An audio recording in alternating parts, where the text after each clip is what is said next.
సమయము రాకమునుపే సృష్టికర్తను స్మరించుమా.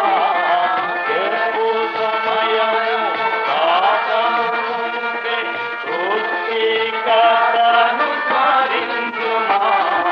నీ దేవునే కనబడను నీవు సిద్ధపడుమా. నీ దేవునే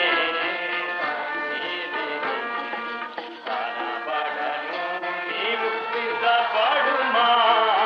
నీ దేవునే యౌవనకి హితమును బాటి, నీ యౌవనకి హితమును బాటి, భూమి భారముందకుమా. నీ యౌవనకి హితమును బాటి, భూమి భారముందకుమా. ప్రభువును పోలి నడుచుకొనుమా. ఆదికరముగా జీవించుమా. ప్రభువును పోలి నడుచుకొనుమా. ఆదికరముగా జీవించుమా. నీ దేవునే సన్నిధిని కనబడను నీవు సిద్ధపడుమా. నీ దేవునే సన్నిధిని కనబడను నీవు సిద్ధపడుమా.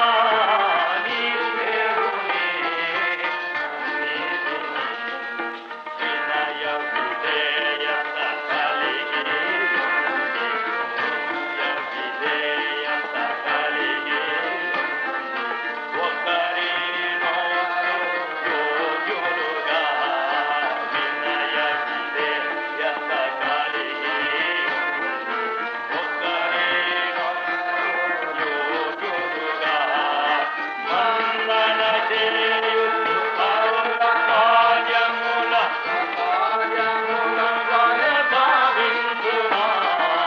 వందన చేయుచు పౌర కార్యముల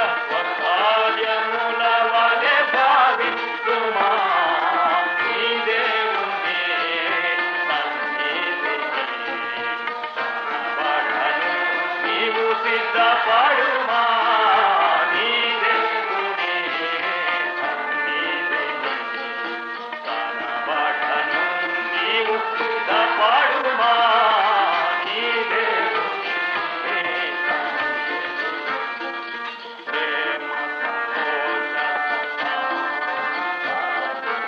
ప్రేమ సంతోష సమాధానము, దీర్ఘశాంత దయాళత్వము,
of the Revelation, chapter 14.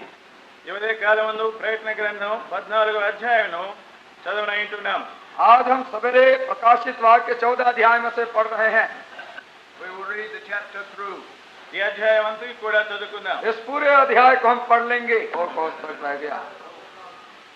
May God give us understanding of His word. ఈ వాక్య విషయాల్లో ప్రభు తన యొక్క గ్రహింపును మనకు అనుగ్రహించును గాక. प्रभु करे कि अपने वचन को समझने की शक्ति हमें दे. In this chapter we have 6 scenes, 6 different pictures. ఈ అధ్యాయంలో 6 వేరు దృశ్యములను చూస్తున్నాం. इस अध्याय के अंदर में 6 प्रकार के दृश्य और तस्वीर हमको भिन्न भिन्न मिलते हैं. And by these 6 scenes is given to us an outline of the end time.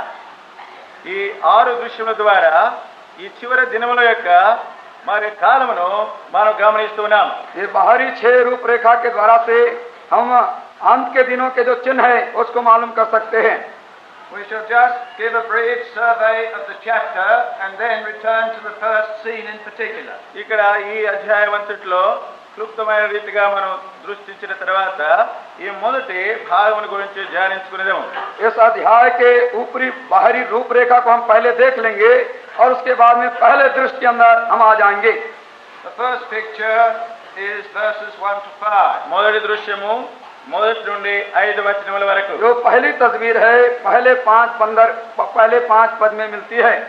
Here we are shown a company of 144,000 on Mount Zion with the Lamb. ఇక్కడ గొర్రె పిల్లతో కూడా సియోను పర్వతం మీద 144,000 మంది జన సమూహాన్ని మనం చూస్తున్నాం. यहाँ पर मेमने के साथ सिंहासन के साथ 1,44,000 जनों को हम देखते हैं. We shall return to consider that more carefully a little later. కొంతసేపటికి దీని విషయం మరి ఎక్కువైన జాగ్రత్తతో ధ్యానించదము. कुछ देर के बाद हम इसी के विषय पर और अधिकाई से देखेंगे. That's the first thing that is shown to John in this chapter. ఈ అధ్యాయంలో యోహానుకు చూపెట్టబడినటువంటి మొదటి దృశ్యం ఇది. पहला दृश्य जो यूहन्ना को इस अध्याय में दिखाया गया वो यही है. Then the second scene is verses 6 and 7. రెండవ దృశ్యము 6-7 వచనాలు. और दूसरा जो दृश्य है वो 6 और 7 पद में मिलता है. And in this scene we see the judgment announced. ఈ దృశ్యంలో తీర్పు ప్రకటించబడుట చూస్తున్నాం. इस दृश्य में हम देखते हैं न्याय होना चाहिए उसकी घोषणा की गई है. The hour of God's judgment is announced. ఇవన్నీ కూడా దేవుని యొక్క తీర్పులు ప్రకటించబడుతున్నవి. परमेश्वर की कोप की घड़ी का समय का घोषणा होता है. Verse 7. 7వ వచనం. 7वां पद. The angel says with a great voice, "Fear God and give Him glory, for the hour of His judgment is come." అతడు మీరు దేవునికి భయపడి ఆయనను మహిమపరచుడి, ఆయన తీర్చు గడియ వచ్చును గనుక ఆకాశమును భూమిని సముద్రమును జలధారలను కలుగు చేసిన వానికి నమస్కారం చేయుడని గొప్ప స్వరముతో చెప్పెను. और उसने बड़े शब्द से कहा परमेश्वर से डरो, उसकी महिमा करो, क्योंकि उसके न्याय का करने का समय आ पहुंचा है. Connected with that announcement of the beginning of judgment is a call to repentance. ఈ తీర్పులను గురించి సంబంధముగా మరి మారు మనసు పొందటానికి ఒక హెచ్చరికగా ఉంటున్నది. इस न्याय के संपर्क में बुलाया गया है पश्चाताप करने के लिए. There's a fresh, more earnest proclamation of the gospel. సువార్త ఇక్కడ స్పష్టమైన రీతిగాను మరి ఎంతో నూతనపరచబడిన రీతిగా ప్రకటన చేయబడుతున్నది. यहाँ पर नए रीति से ताजे रीति से सुसमाचार प्रचार किया जाता है. An angel is seen flying in mid-heaven, having an eternal gospel to proclaim to them that dwell on the earth. భూలోకంలో ఉన్నటువంటి జనులకు ప్రకటించు నిమిత్తం నిత్య సువార్తను చేపట్టుకొని దేవదూత ఎగురుతూ ఉన్నాడు. यहाँ परमेश्वर का दूत दिखाई पड़ता है जो सनातन सुसमाचार को लिए हुए है, जो पृथ्वी पर रहने वालों को सुनाने के लिए तैयार है. There's a renewed call to those that are on the earth to fear God and to render Him worship. భూలోకంలో ఉన్నటువంటి వారు ప్రభువును ఆరాధించినట్లుగా ఒక నూతనమైనటువంటి పిలుపు వారికి అనుగ్రహించబడుతూ ఉన్నది. पृथ्वी पर रहने वालों के लिए एक नई बुलाहट है, बुलावा है कि परमेश्वर से डरे और पश्चाताप करें. Then the third scene is given to us in verse 8. 8వ వచనంలో 3వ దృశ్యము ఇవ్వబడుతున్నది. और 8 पद के अंदर में ये तीसरा दृश्य दिखाई पड़ता है. Here we are told of the overthrow of all this false religion. అబద్ధపు మతములన్నీ కూడా పడద్రోయమైనటువంటి దృశ్యము మనకు చూపెట్టబడుతున్నది. यहाँ पर जो झूठी धार्मिकता है उसका सब उलट कर दिया जाना यहाँ पर बताया जाता है.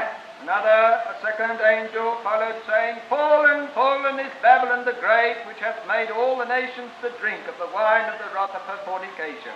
వేరవ దూత అనగా రెండవ దూత అతను వెంబడి వచ్చి మహోద్రేకముతో కూడిన తన వ్యభిచార మధ్యమును సమస్త జనులకు త్రాగించిన ఈ మహాబాబెలు కూలిపోయిన అని చెప్పాను. फिर उसके बाद एक और दूसरा स्वर्गदूत यह कहते हुए आया, गिर पड़ा वह बड़ा बाबुल, गिर पड़ा जिसने अपनी व्यभिचार की कोप में मदिरा सारी जातियों को पिलाई है. So this is the next step and the next picture shown to us, the overthrow of mystery Babylon, all of this false religion. ఇక్కడ మనకు చూపెట్టబడినటువంటి దృశ్యం బాబెలు దేశము అబద్ధపు మతం ఇదంతా కూడా కూలద్రోయబడుట. और यहाँ हम देखते हैं कि जो बाबुल है वो जो झूठा धार्मिकता है सब उसका गिरा जाना ढाया जाना बताया जा रहा है. Fuller details of that are given to us in chapter 7. 17వ అధ్యాయంలో ఈ పట్టణం యొక్క పూర్తి వివరములో మనకు ఇవ్వబడుతున్నవి. और इसका पूर्ण तस्वीर 17 अध्याय के अंदर में दिया गया है. This chapter is providing an outline of events. ఈ అధ్యాయము సంభవించనైనటువంటి వాటి యొక్క క్లుప్త వాటి కొంత బయట వివరణ మాత్రమే ఉంటున్నది. परंतु जो बातें होने वाली थी उसके विषय में ये जो अध्याय है रूपरेखा को सिर्फ दिखा रहा है. And then the fourth picture or scene is from verse 9 to 13. 9వ వచనం నుండి 13వ వచనం వరకు 4వ దృశ్యము. 9 पद से 13 पद में ये चौथा दृश्य दिखाया गया है. Here the campaign of the beast or Antichrist comes into view. ఇక్కడ క్రీస్తు విరోధి లేక మృగము దృశ్యంలోకి తీసుకుని రాబడుతున్నది. यहाँ मसीह विरोधी जो पशु है उसकी दौरा यहाँ पर आरंभ हो रहा है. हम देखते हैं That's a solemn time we were thinking a little of yesterday. నిన్నటి దినం మనం తలంచిన రీతిగా ఇది చాలా భయంకరమైనటువంటి సమయం. और जैसे हम कल देख रहे थे इसका जो दौरान करना है बहुत भयंकर गंभीर समय है. His campaign is not fully described here, but it appears again. ఇక్కడ తన యొక్క యుద్ధము తాను చేయబోయేటువంటి యుద్ధము పూర్తిగా వివరించబడలేదు కానీ మనకు క్లుప్తంగా తెలియచేయబడుతున్నది. यहाँ पर उसका दौरा बिल्कुल शुरू नहीं हो चुका है और थोड़े सारांश रूप में यहाँ पर बताया जा रहा है.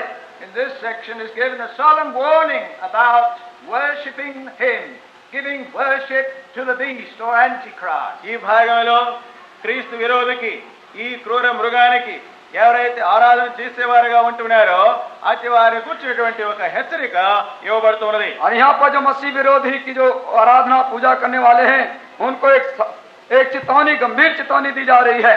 There are very solemn consequences to any that have his mark anywhere upon them. ఎవరు గాని ఎక్కడైనా ఈ క్రూర మృగం యొక్క గుర్తును కలిగిన వారుగా ఉంటున్నారో అటివారు చాలా భయంకరమైనటువంటి అనుభవాలు పొందవలసిన వారుగా ఉంటున్నారు. यहाँ पर बताया जा रहा है जो यीशु का चिन्ह अपने माथे पर लेगा उसको गंभीर दुखों से निकलना पड़ेगा. The end of this scene concludes with verse 13 announcing how blessed it is if we did not have to live through that period. ఈ దృశ్యం యొక్క అంశము 13వ వచనంలో ఎవరు ఆ సమయంలో జీవించని వారుగా ఉంటున్నారో అటు వారు ధన్యులు అనేటువంటి రీతిగా ముగించబడుతున్నది. और इस दृश्य का अंत 13 पद में होता है, अगर जो इस समय जीवित नहीं रहेगा वो धन्य रहेगा. Then the fifth scene verses 14 to 16. 5వ దృశ్యము 14వ వచనం నుండి 16వ వచనం వరకు. फिर 5वां दृश्य जो होता है 14 पद से लेकर 16 पद में होता है. Here the Lord appears on the cloud. ఇక్కడ ప్రభువైన యేసుక్రీస్తు వారు మేఘముల మీద కనబడుతున్నాడు. यहाँ हमारा प्रभु बादलों पर आता है, दिखाई पड़ता है. Here he comes to reap the harvest of the earth. భూలోకంలో ఉన్నటువంటి పంటను కోయటానికి ఆయన వస్తున్నాడు. यहाँ पर वो आता है, अपने पके हुए खेत को काटने के लिए आता है. His angels go forth to gather his elect from the four corners of the earth. తన యొక్క దూతలు భూమి యొక్క 4 మూలలున్న ఈ పంటను సమకూర్చడానికి పంపించబడుతున్నారు. और उसके दूत भेजे जाते हैं भूमि के चारों दिशाओं में कि उस पके हुए खेत को काटे. His harvest has ripened. ఆయన కోత మరి పంట అది పండి పండి ఉంటున్నది, उसके खेत पक चुके हैं। The hour to reap has come. కోత సిద్ధముగా ఉన్నది కనుక పంట కోయబడవలెను. और क्योंकि खेत पक चुके हैं, अब हसुआ लगाना है। I believe this passage goes along with 1 Thessalonians chapter 4. ఈ వాక్య భాగము మొదటి దశలోని పత్రిక 4వ అధ్యాయంతో సంబంధముగా ఉంటున్నది. मैं विश्वास रखता हूँ कि ये जो भाग है पहला थिस्सलुनी 4 अध्याय से इसका संबंध है। There in that passage, 1 Thessalonians chapter 4, 13 to 18, మొదటి దశలోనికే 4వ అధ్యాయం 13 నుండి 18 వరకు पहला थिस्सलुनी 4 अध्याय 13 पद से हम पढ़ते हैं इसको। we have fuller details given or other details given that are not given here. ఇక్కడ ఈ భాగంలో మనకు ఇవ్వనటువంటి వివరములన్నీ కూడా ఈ తెస్సలోనిక పత్రికలో పూర్తిగా ఇవ్వబడుతున్నవి. जो बातें प्रकाशित वाक्य यहाँ पर खुले तौर से नहीं दिया गया है, वो बातें यहाँ खुले तौर से दिया गया थिस्सलुनी में। But it's reaping time. The harvest has come. కోత సమయం వచ్చినది కనుక ఈ కోత పోయి సమయముగా ఉంటుంది. अब खेत काटने का समय आ चुका है, इसलिए वो आ रहा है। It says verse 16 here in Revelation 14. ప్రకటన 14వ అధ్యాయం 16వ వచనంలో ఈ విధముగా చెప్పబడుతుంది. प्रकाशित वाक्य 14:16 में इस तरह से कहता है, He that sat on the cloud cast his sickle upon the earth, and the earth was reaped. మేఘము మీద ఆసీనుడై ఉన్నవాడు తన కొడవలని భూమి మీద వేయగా భూమి పైరు కోయబడెను. तो जो बादल पर बैठा था उसने पृथ्वी पर अपना हसुआ लगाया और पृथ्वी की लौनी की गई। Then the final scene of this chapter, the sixth picture given to us, ఇక్కడ చివరిది ఈ 6వ దృశ్యం మనకి ఇవ్వబడినటువంటిది. तो अंत में जो 6वां दृश्य दिया गया है इसी अध्याय में verses 17 to 20, 17వ వచనం నుండి 20వ వచనం వరకు 17 पद से 20 पद में is a picture of the Lord on the earth, treading the wine press. ప్రభువైన యేసుక్రీస్తు వారు భూలోకములో ద్రాక్ష తోటని ఆయన తొలిపించుతున్నటువంటి దృశ్యాన్ని చూస్తూ ఉన్నాం. अपने प्रभु को जो पृथ्वी पर रस के कुंड को रौंदता हुआ हम उसके तस्वीर को यहाँ देखते हैं। The Lord has descended from the clouds with his own to the earth. ప్రభువైన యేసుక్రీస్తు వారు మేఘ మండలం మీదుగా తన సొంత ప్రజలతో కూడా భూమి మీదకు వస్తూ ఉన్నాడు. प्रभु बादल से अपने लोगों के बीच में उतर आया है And the judgment of his enemies has come. తన శత్రువులపై వారిపై తీర్పు తీర్చేటువంటి సమయము వచ్చి ఉన్నది. और उसके शत्रु पर न्याय करने का दंड देने का समय आ गया है।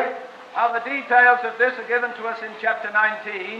ఈ భాగం యొక్క పూర్తి వివరములు 19వ అధ్యాయంలో మనకు చెప్పబడుతున్నవి. इस भाग का जो बात यहाँ पर बताई गई है वो 19 अध्याय में पूरे खुले तौर से बताया गया है। Verses 11 to 16. 11 నుండి 16 వరకు 19 अध्याय 11 से 16 पद में These are judgment scenes. ఇవన్నీ కూడా తీర్పును కూర్చున్నటువంటి దృశ్యములు. ये सब न्याय के शिक्षा दंड के जो न्याय हो रहा है उसका दृश्य है। The Lord and his angels making war over against his enemies. ప్రభు తన దూతలతో కూడా తమ విరోధులతో వారు యుద్ధములు జరిగిస్తున్నారు. प्रभु अपने दूतों के साथ इसके शत्रु के साथ लड़ाई करते मालूम होते हैं। It's the treading of the winepress, the reaping of the grapes, and the treading of the mouth. ఇక్కడ ద్రాక్షల తొట్టిలో వారు తొలిపించినటువంటి విషయాన్ని చూస్తూ ఉంటున్నాం. यहाँ पर दाग के कुंड को रौंदते हुए अपने प्रभु को हम पाते हैं। The judgment of the wicked. దుష్టుల యొక్క తీర్పు, दुष्टों के ऊपर उसका न्याय। Now I believe that this chapter and these 6 pictures sets forth the progress of events. ఈ అధ్యాయంలోని ఈ 6 దృశ్యాలు మరి జరగనైనటువంటి వాటి యొక్క వివరముల యొక్క అభివృద్ధిని చూస్తూ ఉన్నాం. ये जो 6 दृश्य हैं और ये जो न्याय हैं ये उस बात को और आगे बताते हैं। The verses, what we have in verses 1 to 5, tells us what happens just before the commencement of the end day. ఈ మొదటి 5 వచనాలలో ఆ చివరి దినాలలో ప్రారంభ దశలో ఏమి జరగనైంటున్నదో ఆ విషయం మనకు చెప్పబడుతుంది. पहले 5 पद में बताया गया है अंत के दिनों में प्रारंभिक समय में क्या होने वाला है। And the 5 scenes that follow are in the order put here. ఇప్పుడు ఇక్కడ చెప్పబడినటువంటి ఈ 5 దృశ్యాలు వాటి తర్వాత క్రమమును అనుసరించి జరుగుతున్నవి. और उसके बाद जो 5 दृश्य हैं, जो पहला दृश्य है उसके संबंध में क्या हो रहा बताया जा रहा है। I'm not proposing to deal in detail with the last 5 pictures. ఈ చివరి 5 దృశ్యాల గురించి వివరముగా నేను తలంచడానికి ఉద్దేశపడట్లేదు. मैं धारणा उद्देश्य नहीं कर रहा हूँ कि ये 5 जो पीछे की बात है उसको भी अब इस समय बोल डालूं. But I think we should look at these first 5 verses.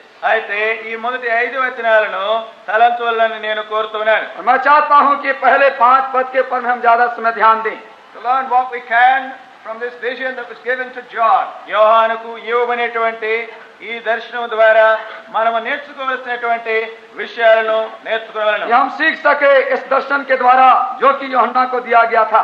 The last 2 mornings we have been thinking of those who should prevail to escape those things that shall come to pass on the earth and to stand before the Son of Man. గత 2 ఉదయకాలపు కూటములలో రాబోయేటువంటి ఆ శోధన కాలంలో నుండి తప్పించబడి మనిషి కుమారుని ఎదుట నిలబడగలిగినటువంటి వారు ఎటువారో అటు వారిని గురించి మనం తలస్తూ ఉన్నాం. पिछले 2 भोर के समय हम देख रहे थे ये हम उस योग्य हों जो आने वाली घटनाओं से बचने के योग्य हों और मनुष्य के पुत्र के सामने खड़े होने के भी योग्य बने. And it is such that are here presented to us in these first 5 verses. ఈ మొదటి 5 వచనాలలో అటువారు మనకు और इस ప్రత్యక్షపరచబడుతున్నారు. पहले 5 पद में ऐसे ही लोगों के विषय में प्रकट किया गया है. We should be able to learn who they are by what is said about them. వారిని గురించి ఏమి చెప్పబడినదో దాని ద్వారా వారు ఎవరో మనం గ్రహించుకోగలుగుతున్నాం. इनके विषय में क्या कहा गया है और ये कौन है ये हमको सीखना है. Sufficient details are provided that we could identify them. వారిని మనం గుర్తించగలిగినట్లుగా వారిని గుర్చినటువంటి తగినటువంటి వివరములు అనుగ్రహించబడి ఉన్నవి. इसके साथ अपना संबंध कर ले, इसके लिए बहुत ज्यादा विवरण की बातें यहाँ पर बताई गई, विवरण के साथ बताया गया है.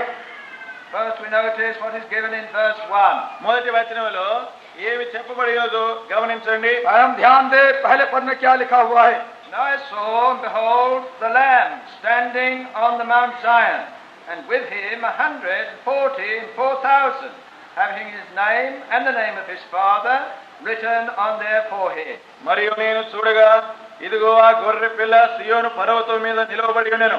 ఆయన నామమును ఆయన తండ్రి నామమును నొసళ్ళ యందు లిఖింపబడి ఉన్న 144,000 మంది ఆయనతో కూడా ఉండిరి. फिर मैंने दृष्टि की और देखो वह मेमना सिय्योन पहाड़ पर खड़ा है और उसके साथ 1,44,000 जन हैं जिनके माथे पर उसका और उसके पिता का नाम लिखा हुआ है. 144,000. 144,000 మంది. 1,44,000 जन. I don't think we're called upon to take that very literally. అది మనము అక్షరానుసారముగా తీసుకుని వెళ్ళాలని నేను తలంచట్లేదు. मेरा ख्याल नहीं है कि हम उसको जिस तरह से अक्षरशः यहाँ पर बताया गया है उसी तरह से हम सोचने लग जाएं.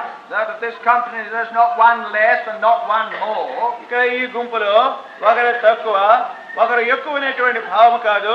इस भीड़ में और इस जमात में एक कम नहीं है और एक ज्यादा भी नहीं है. This number occurs in another place in this book. ఈ సంఖ్య ఇదే గ్రంథంలో మరి ఒక స్థలంలో మనకు इसी కనబడుతుంది. पुस्तक के अंदर दूसरे अध्याय में यही नंबर संख्या फिर से बताया गया है. In chapter 7 we read of the number of Israel that are sealed, 144,000. 7వ అధ్యాయంలో ఇశ్రాయేలు ప్రజలలో 144,000 మంది ముద్రించబడినటువంటి వారిని చూస్తున్నాం. और 7 अध्याय में हम पाते हैं जो इसराइल के गोत्रों के कुछ संख्या है 1,44,000. And there it says 12,000 from each tribe. ప్రతి గోత్రంలో నుండి 12,000 మంది ముద్రించబడిన వారు. और वहाँ बताया गया है जिनके ऊपर मोहर लगाई गई है सब गोत्रों में से हर गोत्र में से 12,000.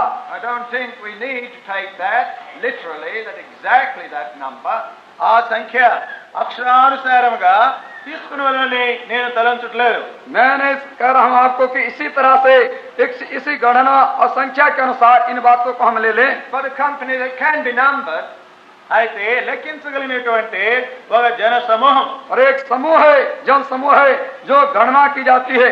such are seen here on Mount Zion with the Lamb. ఇక్కడ గొర్రె పిల్లతో కూడా సియోను పర్వతం మీద అతి జన సమూహమే ఉంటుంది. उस तरह की जन समूह को हम सिय्योन पहाड़ पर मेमने के साथ देखते हैं. And we should notice 3 details given to us in this verse. ఈ వచనంలో 3 వివరములు ఇవ్వబడట చూస్తున్నాం. यहाँ 3 बात प्रकट की गई है, इसको हमको ध्यान देना है. Where they are, వారు ఎక్కడ ఉన్నారు? वे कहाँ हैं? they're on Mount Zion with the Lamb. వారు గొర్రె పిల్లతో కూడా సియోను పర్వతం మీద ఉన్నారు. वे सिय्योन पहाड़ पर मेमने के साथ हैं. They're not on the clouds. They've not met him in the air. వారు మేఘముల మీద మధ్యాకాశంలో ఆయనను కలుసుకొనలేరు. वे उसके साथ मध्य आकाश में नहीं हैं और ना तो बादल में हैं.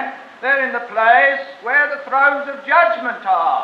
వారు తీర్పు యొక్క సింహాసనం ఎక్కడైతే ఉంటుందో అటు స్థలంలో వారు ఉంటున్నారు. वे उस स्थान में हैं जहाँ पर न्याय के सिंहासन धरे हुए हैं. We have been reminded again and again of those thrones of judgment. ఆ తీర్పు యొక్క సింహాసనాల గురించి పలుమార్లు మనము జ్ఞాపకం చేయబడుతున్నాం. उन न्याय के सिंहासनों के विषय में बारंबार हमें बताया गया है, याद दिलाया गया है. On which the elders sat before they abdicated in favor of the Lamb and his company. గొర్రె పిల్ల తన యొక్క జన సమూహంతో కూడా వారు కూర్చున్నటువంటి సమయాన్ని చూస్తున్నాం. उस समय हम देख पाते हैं जो मेमने के साथ और उनके साथ बैठे हुए हैं. Here in Psalm 122, 122వ కీర్తనలో भजन संहिता 122वां अध्याय. we're reminded that it's a feature of Zion. అది సియోను యొక్క ఒక లక్షణముగా చూస్తున్నాం. सिय्योन के आकार को हम पाते हैं यहाँ पर. Verse 5, 5వ వచనం. for there are set thrones for judgment, the thrones of the house of David. ఆచరణ న్యాయము తీర్చుటకై సింహాసనములు దావీదు వంశీయుల సింహాసనములు స్థాపింపబడి ఉన్నవి. यहाँ पर 22 भजन संहिता 122:5 में वहाँ तो न्याय के सिंहासन दाऊद के घराने के लिए धरे हुए हैं. So these 144,000 have reached the heavenly Jerusalem, Mount Zion. ఈ 144,000 మంది యెరూషలేం నూతన యెరూషలేం సియోనును వారు చేరిన వారిగా तो ఉంటున్నారు. 1,44,000 ये लोग जो हैं वो स्वर्गीय यरूशलेम जो स्वर्ग में सिंहासन है वहाँ पहुँच चुके हैं. And the second thing that is said about them, వారి విషయమై చెప్పబడినటువంటి రెండవ సంగతి और दूसरी बात है जो उनके विषय में बताया गया है, they have his name, the name of the Lamb. గొర్రె పిల్ల యొక్క పేరును వారు కలిగి ఉన్నారు. उनके पास नाम है और वो मेमने का नाम है. And they have the name of his father. వారి తండ్రి యొక్క పేరును వారు కలిగి ఉన్నారు. और उनके पास उसके पिता का भी नाम है. These are three details that help us to identify the company. ఈ వివరములే ఆ గుంపు వారు ఎవరు అనే దానిని మనము గుర్తించగలిగినట్లుగా చేస్తున్నవి. ये तीन बातें जो है ये कौन से लोग कहाँ पर है उसको जानने के लिए सहायकारी हैं. We can see that in the third chapter in the 12th verse. దీని 3వ అధ్యాయము 12వ వచనంలో మనం చూడగలం. तीसरा अध्याय 12 पद में उसको हम देख सकते हैं. Here the same details occur in relation to the overcomer. జయించిన వారి విషయాలలో ఇదే వివరములో వారి సంబంధముగా చెప్పబడుతూ ఉన్నవి. जय पाने वालों के लिए उनके संबंध में यही बात फिर से बताया गया है. Chapter 3 verse 12. ప్రకటన 3వ అధ్యాయం 12వ వచనం. प्रकाशित वाक्य 3 और 12 पद. He that overcometh, I will make him a pillar in the temple of my God. He shall go out thence no more. I will write upon him the name of my God, and the name of the city of my God, the new Jerusalem, which cometh down out of heaven from my God, and mine own new name. జయించువారిని నా దేవుని ఆలయములో ఒక స్తంభముగా చేసుదను. అందులో నుండి వాడి మీదట ఎన్నటికిని వెలుపలిగిపోడు. మరియు నా దేవుని పేరును పరలోకములో నా దేవుని యొద్ద నుండి దిగవచ్చుచున్న నూతనమైన యెరూషలేమును నా దేవుని పట్టణపు పేరును నా క్రొత్త పేరును వాని మీద వ్రాసెదను. जो जय पाओ उसे मैं अपने परमेश्वर के मंदिर में एक खंभा बनाऊंगा और वह फिर कभी बाहर ना निकलेगा. और मैं अपने परमेश्वर का नाम, अपने परमेश्वर के नगर अर्थात नए यरूशलेम का नाम जो मेरे परमेश्वर के नाम पास से स्वर्ग से पर से उतरने वाला है और अपना नया नाम उस पर लिखूंगा. So here the overcomers are clearly described. ఇక్కడ జయించినటువంటి వారు స్పష్టంగా వివరించబడుతూ ఉన్నారు. यहाँ पर जय पाने वालों के विषय में स्पष्ट रीति से बताया गया है. And at least three details compare with what we have read in chapter 14 and verse 1. 14వ అధ్యాయంలోని మొదటి వచనంలో మనం చదివినటువంటి భాగంలోని 3 విషయాలు వారికి సంబంధముగా చూడగలుగుతున్నాం. और जो 14 अध्याय के पहले पद में 3 बातें बताई गई हैं उनको यहाँ पर हम विवरण के साथ देख सकते हैं. The new Jerusalem, నూతనమైన యెరూషలేము, नया यरूशलेम, the name of God, దేవుని పేరు, परमेश्वर का नाम and the Lord's name also. ప్రభు యొక్క పేరు కూడా ఉన్నది. और प्रभु का नाम भी. Remember, it's in verse 10 of this message to the church in Philadelphia that the Lord spoke of keeping some from the hour of trial. ఈ ఫిలదెల్ఫియా సంఘములో 10వ వచనంలో రాబోయే శోధన కాలంలో నుండి కొందరు తప్పించబడతారు అనే విషయం చూస్తూ ఉన్నాము. और फिलाडेल्फिया की कलीसिया को इस प्रकाशित वाक्य 3 और 10 में प्रभु ने कहा, मैं तुझे परीक्षा के समय से के घड़ी से बचा रखूंगा. So in chapter 14 verse 1, 14వ అధ్యాయం మొదటి వచనంలో तो 14 अध्याय प्रकाशित वाक्य पहला पद, these three details provided help us to identify the 144 as overcomers. మనకు ఇవ్వబడినటువంటి 3 వివరములు ఈ 144,000 మంది జయించిన వారు అనే విషయాన్ని గుర్తించుటకు మనకు సహాయం చేస్తున్నవి. तो 3 बातें जो 1,44,000 जो लोग हैं उनके विषय में बताती हैं, ये जय पाने वालों में से हैं. Then we can notice a second detail in verse 4. 4వ వచనంలో రెండవ వివరము చూడగలం. चौथे पद में दूसरा विवरण हम देखते हैं, The last part. చివరి మాట, अंत का भाग. These were purchased from among men to be the first fruits unto God and unto the Lamb. వీరు దేవుని కొరకును గొర్రె పిల్ల కొరకును ప్రథమ ఫలముగా ఉండుటకై మనుషులలో నుండి కొనబడిన వారు. ये तो परमेश्वर के निमित्त पहले फल होने के लिए मनुष्यों में से मोल लिए गए हैं.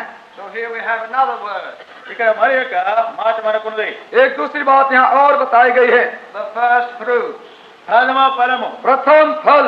Another word for the overcomers. జయించినటువంటి వారికి ఇవ్వబడే మరి యొక్క పేరు అది. जय पाने वालों के लिए एक दूसरा नाम जो दिया गया वो यही है, They are the first fruits. వారు ప్రథమ ఫలముగా ఉన్నారు. वे प्रथम फल हैं. The first to be ripe. మొట్టమొదటిగా ఫలించవలసినటువంటిది, वो फल जो कि पहले पकता है, The first to be reaped. ప్రథమగా ఉన్నటువంటిది కోయబడవలసినది. जो फल जो कि पहले काटा जाता तोड़ा जाता है, The first to appear before the throne of God. దేవుని సింహాసనం ఎదుట మొట్టమొదటిగా కనిపించవలసినటువంటి, परमेश्वर के सिंहासन के सामने जो पहले दिखाई पड़ता है. That's what we read about the first fruits in the Old Testament. పాత నిబంధనలో ప్రథమ ఫలం విషయమై మనం చదువుతూ ఉన్నాము. और पुराने नियम के अंदर में भी प्रथम फल के विषय में ऐसा ही हम पढ़ते हैं, That as soon as there was a ripe sheaf in the field, it was to be cut and taken to the sanctuary, presented to God. ఫలములో ప్రథమముగా వస్తున్నటువంటి పంట కోయబడి అది ప్రత్యక్ష గుడారంలోకి తీసుకుని రాబడవలసి ఉన్నది. और जो पहला फल फलता था बारियों में या गुच्छों में, सबसे पहले तोड़ा जाता था और जो मंदिर पवित्र स्थान में है उस स्थान में पहले चढ़ाया जाता था. Exodus 23 and verse 19. నిర్గమ కాండము 23వ అధ్యాయము 19. 19వ వచనం. निर्गमन और उसका 23 अध्याय 19वां पद. Exodus 23 verse 19. నిర్గమ కాండ 23వ అధ్యాయము 19వ వచనం. निर्गमन की पुस्तक 23 अध्याय 19वां पद. The first of the first fruits of thy ground thou shalt bring into the house of the Lord thy God. నీ భూమి ప్రథమ ఫలములో మొదటి వాటిని దేవుడైన యెహోవా మందిరమునకు తేవలను. अपनी भूमि की पहली उपज का पहला भाग अपने परमेश्वर यहोवा के भवन में ले आना. And see a little fuller description in Leviticus 23. లేవి కాండం 23వ అధ్యాయంలో దానికి ఎక్కువైనటువంటి వివరం చూడగలం. ले व्यवस्था और 23 अध्याय में और खुलासा तौर से इसका विवरण दिया गया है. Verses 9 to 14 is the passage. 9వ వచనం నుండి 14వ వచనం వరకు 9 पद से 14 पद में यह भाग हमको मिलता है. We will read just verses 9 to 12. ఇప్పుడు మన కొరకు 9వ వచనం నుండి 12వ వచనం వరకు చదువుకుందాం. 9 पद से सिर्फ हम 12 पद तक इस समय पढ़ेंगे. Leviticus 23 verses 9 to 14, the passage. లేవి కాండం 23వ అధ్యాయం 9 నుండి 14వ వచనం వరకు మనకు ఉన్నటువంటి భాగము. ये भाग जो कि ले व्यवस्था 23 9 पद से 14 पद के अंदर में भाग हमको मिलता है विषय पर. Let us read responsively as far as verse 12. 12వ వచనం వరకు 9 నుండి మార్చి చదువుకుందాం. 9 पद से सिर्फ 12 पद तक पारी पारी से हम इसको पढ़ लेंगे. The first fruit sheaf was taken to the sanctuary. ఈ మొట్టమొదటి ప్రథమ ఫలపు పంట పరిశుద్ధ స్థలమునకు తీసుకొని పోబడుతున్నది. पहली उपज का जो फूला था पवित्र स्थान में लाया जाता था. Of course, the Lord Jesus Christ is the first fruits from one point of view. ఒక దృష్టిలో మనం చూసినట్లయితే మన ప్రభువైన యేసుక్రీస్తు వారే ప్రథమ ఫలముగా ఉంటున్నాడు. यदि एक दृष्टिकोण से हम देखें हमारा प्रभु यीशु मसीह स्वयं वो प्रथम फल है। We read that in the first letter to the Corinthians, chapter 15. ఆ విషయము కొరింథీయులకు రాసినటువంటి మొదటి పత్రిక 15వ అధ్యాయంలో इस बात को पहला कुरिन्थियों की पत्री और उसके 15वां अध्याय में हम देखते हैं। Verse 20. 20వ వచనం. 20वां पद, But now has Christ been raised from the dead, the first fruits of them that are asleep. ఇప్పుడైతే నిద్రించిన వారిలో ప్రథమ ఫలముగా క్రీస్తు మృతులలో నుండి లేపబడి ఉన్నాడు. परंतु सचमुच मसीह मुर्दों में से जी उठा है और जो सो गए थे उनमें पहला फल हुआ। And verse 22-23. 22-23 వచనాలు. 22वां 23वां पद भी, For as in Adam all died, so also in Christ shall all be made alive, but each in his own order. Christ the first fruits, then they that are Christ's at his coming. ఆదామునందు అందరూ ఎలాగూ మృతి పొందుతున్నారో అలాగనే క్రీస్తునందు అందరూ బ్రతికింపబడదురు. ప్రతివాడు తన తన వరుసలోనే బ్రతికింపబడను. ప్రథమ ఫలము క్రీస్తు, తర్వాత క్రీస్తు వచ్చినప్పుడు ఆయన వారు బ్రతికింపబడదురు. प्रभु यीशु मसीह पिता का प्रथम फल है। He could not be his own first fruits. ఆయన తన స్వంత ప్రథమ ఫలముగా ఉండలేడు. वो अपने स्वयं के लिए प्रथम फल नहीं हो सका, He is the Father's first fruit. ఆయన తండ్రి యొక్క ప్రథమ ఫలమై ఉన్నాడు. परंतु वो पिता का पहला फल है। But here in the Revelation 14, అయితే ఇక్కడ ప్రకటన గ్రంథం 14వ అధ్యాయంలో और यहाँ पर प्रकाशित वाक्य 14 अध्याय में it says the first fruits unto God and unto the Lamb. గొర్రె పిలకను దేవునికిని ప్రథమ ఫలముగా ఉన్నవారు. यहाँ कहता है परमेश्वर के निमित्त और मेमने के निमित्त ये प्रथम फल है। And in that passage we've just seen in 1 Corinthians, ఇప్పుడు మనం చూసినటువంటి ఆ కొరింథీలోని ఆ భాగంలో और इस भाग को जो कि हमने अभी कुरिन्थियों की पत्रिका में देखा है, Christ first fruits unto God, క్రీస్తు దేవుని కొరకై ప్రథమ ఫలముగా ఉన్నాడు. परमेश्वर के लिए मसीह प्रथम फल, then they that are Christ's first fruit.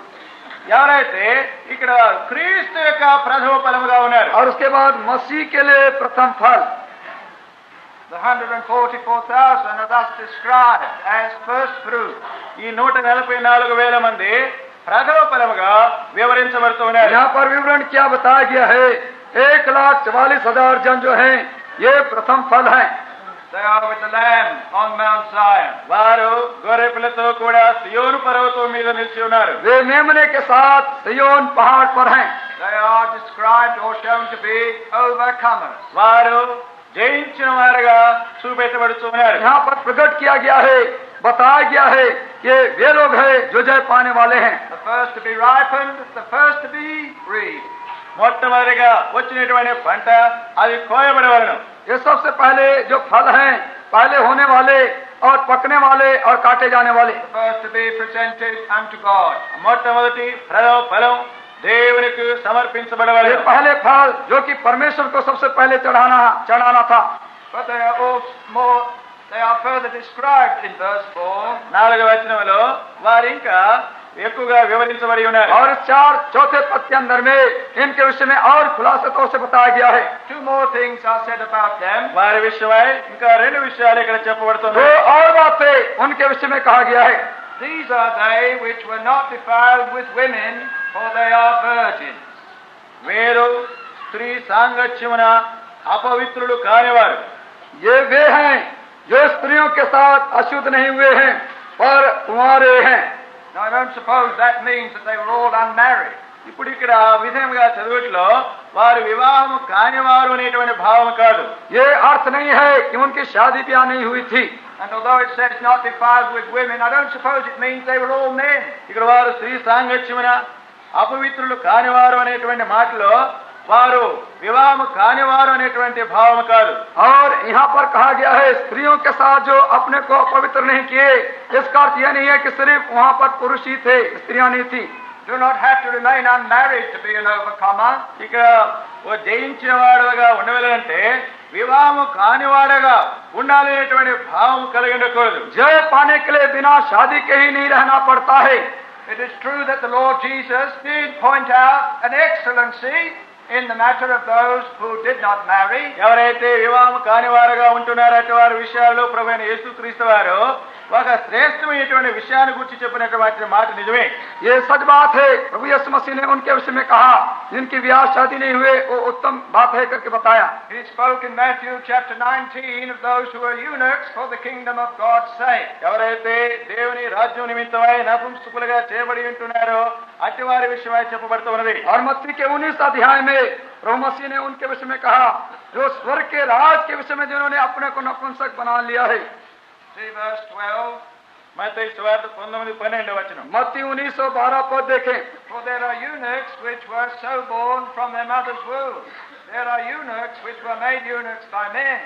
And there are eunuchs which made themselves eunuchs for the kingdom of heaven's sake.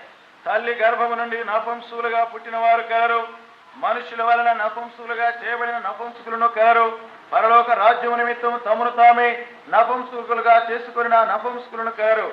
ఈ మాటను అంగీకరించగలిగిన వారు అంగీకరించునుగాక. क्योंकि कुछ नपुंसक ऐसे हैं जो माता के गर्भ से ऐसे जन्मे, और कुछ नपुंसक ऐसे हैं जिन्हें मनुष्य ने नपुंसक बनाए, और कुछ नपुंसक ऐसे हैं जिन्होंने स्वर्ग के राज के लिए अपने आप को नपुंसक बनाया है। So here the Lord indicates that there is an excellency in the unmarried state if it is for heaven's sake. పరలోక రాజ్యం నిమిత్తమై వివాహము కాని జీవితము అది ఎంతో శ్రేష్టమైనటువంటిది కానీ ప్రభు ఇక్కడ చెప్తూ ఉన్నాయి. यहाँ पर प्रभु ने बताया है अगर स्वर्ग के राज में अगर ब्याह ना किया हो तो बहुत अच्छा है।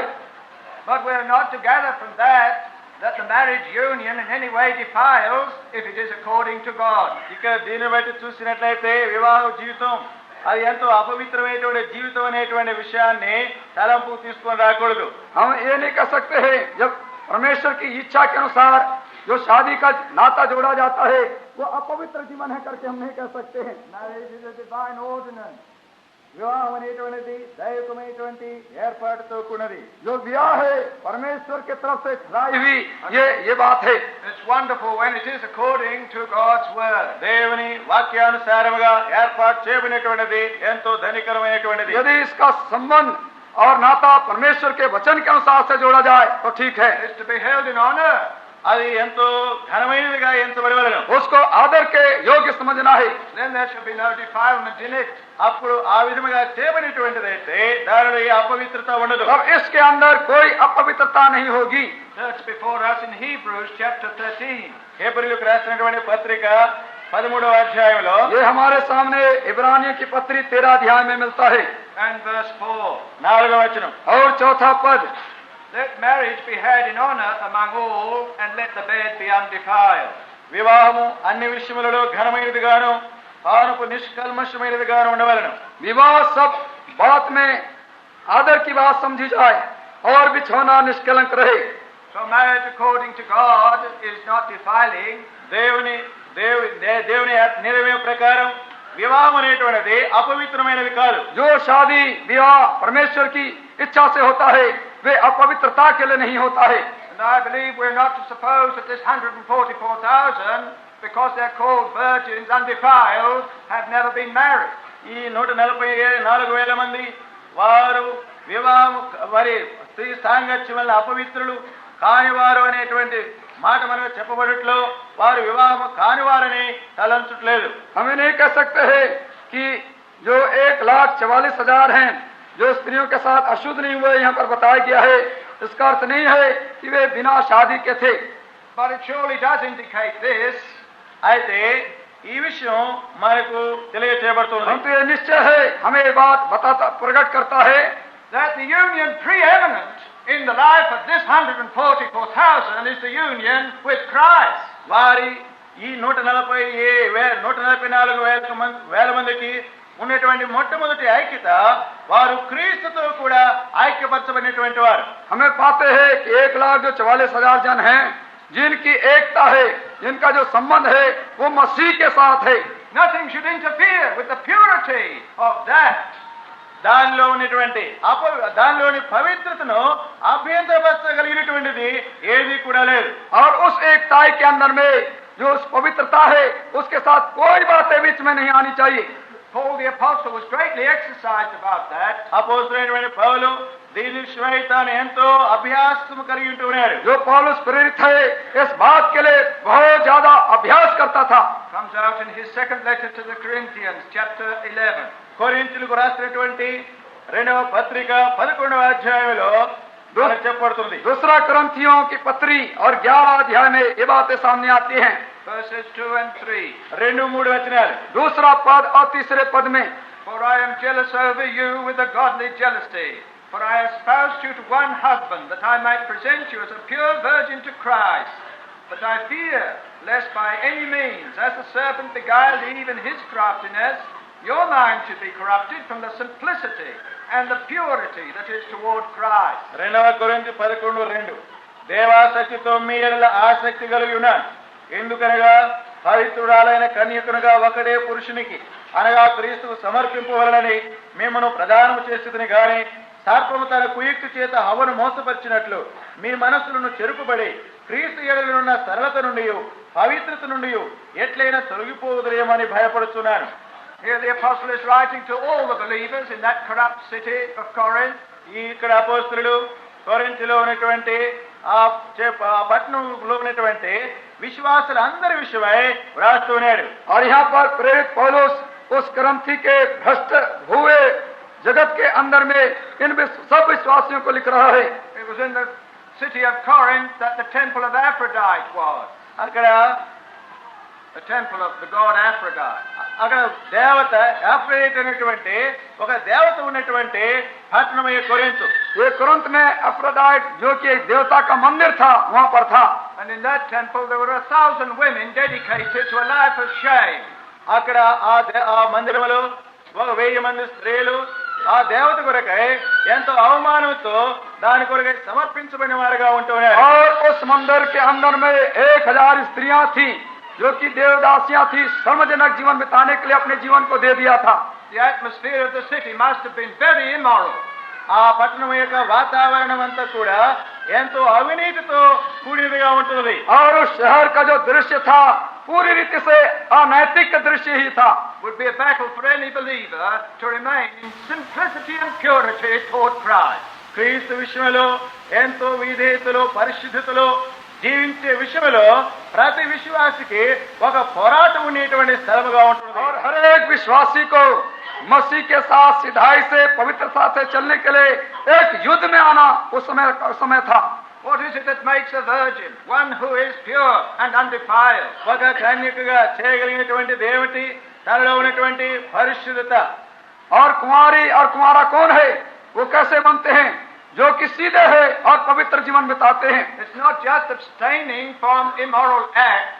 మనం ఏదో అపవిత్రమైన అవినీతితో కూడినటువంటి కార్యాలలో నుండి దూరపరచబడుట మాత్రమే కాదు. अपवित्र होने वाले काम से अलग ही रहना सिर्फ ये कुंवारापन नहीं है. It's being kept from immoral thoughts. ఈ అవినీతితో కూడినటువంటి తలంపుల నుండి దూరపరచబడుట, अनैतिक विचारों से भी दूर रहना है. Espoused to our husband, to that heavenly husband, our Lord Jesus Christ. మన ప్రభువైన యేసు క్రీస్తు మన పరలోకపు భర్తకు ప్రధానము చేయబడినటువంటి కన్యక. और जो स्वर्गीय पुरुष हमारा प्रभु यीशु मसीह है उसके साथ हमारी बातचीत हो चुकी है. How important when we have such a husband, we should be without spot, undefiled. మనము అంతటి వారి భర్తను కలిగి ఉన్నప్పుడు ఎంతటి పవిత్రతో ఏ విధమైన మలినం అంటకుండా ఉండట ఎంత ప్రాముఖ్యమైన విషయము. जब हमारे स्वर्गीय दुल्हा के साथ पुरुष के साथ हमारी बातचीत हुई है तो हमारा जीवन कितना पवित्र और निर्मल होना चाहिए. That our thoughts as well as our acts should be maintained in virgin purity toward Him. మన తలంపులు మన కార్యములన్నీ కన్యక వలె ఆయన విషయంలో ఎంతో పవిత్రముగా కొనసాగించబడేవిగా ఉండవలెను. हमारे विचार हमारे काम उसके सामने कुंवारे होने की रीति पर कितने शुद्ध होना चाहिए. विचारों में भी शुद्ध होना चाहिए. We see Paul was terribly exercised over these believers in Corinth. ఈ కొరింథులో ఉన్న విశ్వాసులను ఎంతో భయంకరమైన రీతిగా వారికి అభ్యాసం చేయిస్తున్నాడు. और पौलुस जो है कुरिन्थ के लोगों के सामने बहुत बड़ा प्रयत्न कर रहा है, अभ्यास कर रहा है. He saw Satan's activity would continue unabated to corrupt their purity and simplicity. వారిలో toward ఉన్న Christ. క్రీస్తు విషయంలో వారికి ఉన్న పవిత్రత, వారిలో ఉన్నటువంటి దీనిత్వ విషయాలలో సాతాను వాళ్ళు జోక్యం కలిగించుకుని వారిని అపవిత్ర పరిస్థితిలో తన కార్యములు చేయగలడని తాను ఎరిగి ఉంటూ ఉన్నాడు. पौलुस समझ गया, जान लिया कि शैतान मसीह के तरफ जो सिधाई उनकी मन की सिधाई है, पवित्रता है, उससे उनको कहीं भ्रष्ट ना कर डाले. And if we should maintain separation from defiling acts, we've got to be more watchful about defiling thoughts. అపవిత్రమైనటువంటి కార్యములలో నుండి మనము ప్రత్యేకించబడిన వారముగా ఉన్నట్లయితే అపవిత్రమైనటువంటి తలంపుల నుండి కూడా ప్రత్యేకించబడినట్లో మరి శ్రద్ధ జాగ్రత్త కలిగి ఉండవలను. जब हम अपने आप को अपवित्र करने वाले कामों से अलग करते हैं तो और ज्यादा हमें होशियार होना है. जो हमें अपवित्र करने वाले विचार हैं उनके विषय में भी जागृत होना है. The battle for purity, the maintenance of purity is a ceaseless one. పరిశుద్ధత విషయాల్లో పవిత్ర విషయంలో ఉన్నటువంటి మన యొక్క పోరాటం ప్రత్యేకత అది ఎంత ఎడతెగనిదిగా ఉంటున్నది. हमारा जो युद्ध है पवित्रता के लिए है, वो लगातार उसमें हमको युद्ध करता ही रहना पड़ेगा. Satan does all he can to induce us to turn away from our purity and simplicity toward Christ. క్రీస్తు విషయంలో మనకున్న పవిత్రత పరిశుద్ధతలో నుండి మనలను దూరపరచడానికి సాతాను అనేక రీతిలుగా తన ప్రయత్నం చేయను. मसीह के साथ जो सिधाई है, पवित्रता है, वो हमारे अंदर ना रहे, इसके लिए शैतान जितना हो सकता है भरसक प्रयत्न करता है. How many of us have to admit the first love has gone? మనలో ఎంతమంది మొదటి ప్రేమను పోగొట్టుకుని వారమని ఒప్పుకోవలసి ఉంటుంది. हमें से कितनों को मान लेना पड़ता है हमारा पहला प्रेम हमसे जाता रहा. How many of us have to acknowledge when first we knew of our union with Christ, He had our heart, He had our thought, He had everything. ప్రభుతో మొట్టమొదటిగా మనకున్నటువంటి ఐక్యతలో సంబంధంలో ఆయనే మన తలంపు మన సమస్తమును చేపట్టుకునేటువంటి వాడుగా ఉన్నాడు అనే విషయంలో మనం ఎంతమంది గుర్తించవలసి ఉంటుంది. और कितने लोग को ख्याल है जब पहले हमारा संबंध प्रभु के साथ हुआ तो हमारा जीवन, हमारा विचार, सोच विचार और हमारा हृदय जो कुछ था वो प्रभु के हाथ में था. But how few maintain that original virgin purity of thought and habit toward Christ. క్రీస్తు విషయంలోని తలంపు కార్యములు ఏ కొద్ది మంది దానిని మరి ప్రథమగా ఉన్న రీతిగా కొనసాగించుకుని ఉంటున్నామనే విషయాన్ని ఒప్పుకుంటూ ఉంటున్నారు. और पर कितने थोड़े हैं जो कि प्रभु के साथ उनकी संबंध पवित्रता और सिधाई में थी, जो पहले जैसे थे उसको अभी तक पकड़े हुए हों. Well, these are the first fruits. వీరు ప్రథమ ఫలమైనారు. हम देखते हैं ये वे लोग हैं जो प्रथम फल हैं. This is another description of those who overcome. ఎవరైతే జయించిన వారుగా ఉంటున్నారో అటు వారిని కూర్చున్నటువంటి మరి యొక్క వివరణ ఇది. जो जय पाने वाले हैं उनका ये दूसरे तौर से विवरण किया गया है. These are they which were not defiled with women, for they are virgins. వీరు స్త్రీ సాంగత్యమును అపవిత్రులు కానివారు, వీరు కన్యలై ఉన్నారు. ये वे हैं जो स्त्रियों के साथ अशुद्ध नहीं हुए पर कुंवारे हैं. ये वे ही हैं जहाँ मेमना जाता हुए कुंवारे हैं. Then a further detail that identifies us is given here. ఇక్కడ ఇంకా ఎక్కువగా గుర్తించవలసినటువంటి విషయము చూపెట్టబడుతున్నది. और यहाँ पर विवरण के साथ जो दूसरी बात संपर्क में रखती बताई गई है. Verse 4, the middle part. 4వ వచనం మధ్య భాగం. चौथा पद और बीच का हिस्सा. These are they which follow the Lamb whithersoever he goeth. వీరు గొర్రె పిల్ల ఎక్కడికి పోను అక్కడికెళ్ళి ఆయనను వెంబడింతురు. ये वे ही हैं कि जहाँ कहीं मेमना जाता है वे उसके पीछे हो लेते हैं. These are the Caleb type of people. వీరు కాలేబు అంటే మరి సాదృశ్యమైనటువంటి వారు. ये ऐसे लोग हैं जो कि कालेब जैसा व्यक्ति था उसके स्वरूप में है. That was what was said of Caleb 2 or 3 times. 2-3 పర్యాయాలు కాలేబు విషయమై ఈ విధముగా చెప్పబడుతున్నది. 2-3 बार शास्त्र में कालेब के विषय में यही बात कही गई. He wholly followed the Lord. అది సంపూర్ణముగా ప్రభువును వెంబడించును. वो कालेब जो था प्रभु के पीछे पूरी रीति से अनुयायी हुआ. Well, here speaking of those of our dispensation. ఇక్కడ మన యొక్క యుగములో ఉన్న వారి గురించి చెప్పబడుతున్నది. और यहाँ पर बताया जा रहा है जो इस काल में, इस युग में, हमारे युग में जो जीते हैं, Of course, they're following the Lamb whithersoever he goeth. గొర్రె పిల్ల ఎక్కడికి వెళ్ళను వారు ఆ గొర్రె పిల్లను వెంబడిస్తూ ఉన్నారు. क्योंकि जहाँ कहीं मेमना जाता है वे उसके पीछे पीछे हो लेते हैं. These are they who have measured up to the inflexible standard of discipleship. వీరు మరి ఏ విధమైనటువంటి మార్పు లేని నిశ్చయమైనటువంటి శిష్యత్వం యొక్క పరిమాణమును కలిగినటువంటి వారు. ये वे लोग हैं जो कि प्रभु यीशु का चेला होना चाहते हैं और अपने आप को खराई के साथ, सिधाई के साथ चेलापन में सौंप देते हैं. We can learn about that if we turn to Luke chapter 14. లూకా సువార్త 14వ అధ్యాయం చూసినట్లయితే లూక్ సమాచారం ద్వారా మనం గ్రహించుకోగలం. लोक सुसमाचार 14 अध्याय अगर हम खोले तो इस चेलापन के विषय में हम समझ सकते हैं. Luke chapter 14. లూకా సువార్త 14వ అధ్యాయం लोक का रचित सुसमाचार 14 अध्याय We will read 25 to 27. 25వ వచనం నుండి 27వ వచనం వరకు. 25 पद से 27 पद तक पढ़ेंगे. Here the Lord is telling us the cost of discipleship. ఇక్కడ ప్రభు శిష్యత్వం యొక్క విలువల గురించి ఆయన చెప్తూ ఉన్నాడు. यहाँ पर हमारा प्रभु यीशु जो चेला होने वाले हैं उनके कीमत, जो उनको दाम अदा करना है, उसके विषय में बता रहे हैं. We were reminded of that so clearly on Monday night. సోమవారం రాత్రి దాని విషయం మనం ఎంతో తేటగా తెలియచేయబడి ఉంటున్నాం. सोमवार की रात्रि के समय बड़े सफाई के साथ हमें स्मरण दिलाया गया था. If there's no cross, there'll be no crown. సిలువ లేకపోతే కిరీటం అనేది లేదు. जहाँ क्रूस नहीं वहाँ मुकुट भी नहीं.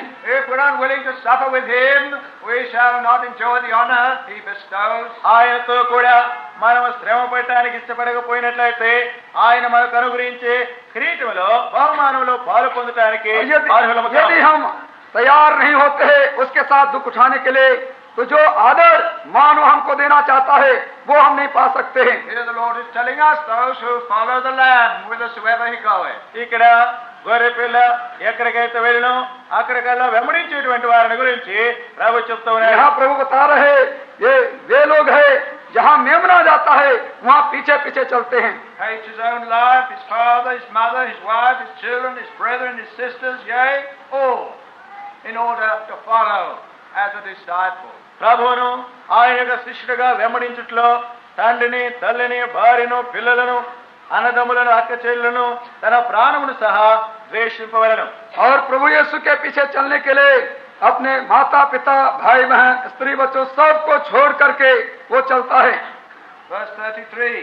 33వ వచనం. 35वां पद. So therefore, whosoever he be of you that renounceth not all that he hath, he cannot be my disciple. ఆ ప్రకారమే మీలో తనకు కలిగినదంతా విడిచిపెట్టినవాడు నా శిష్యుడు కానేరుడు. और इसी तरह से जो अपने प्राण को प्रिय ना जाने और सब कुछ मेरे लिए ना छोड़ दे वो मेरा चेला नहीं हो सकता है.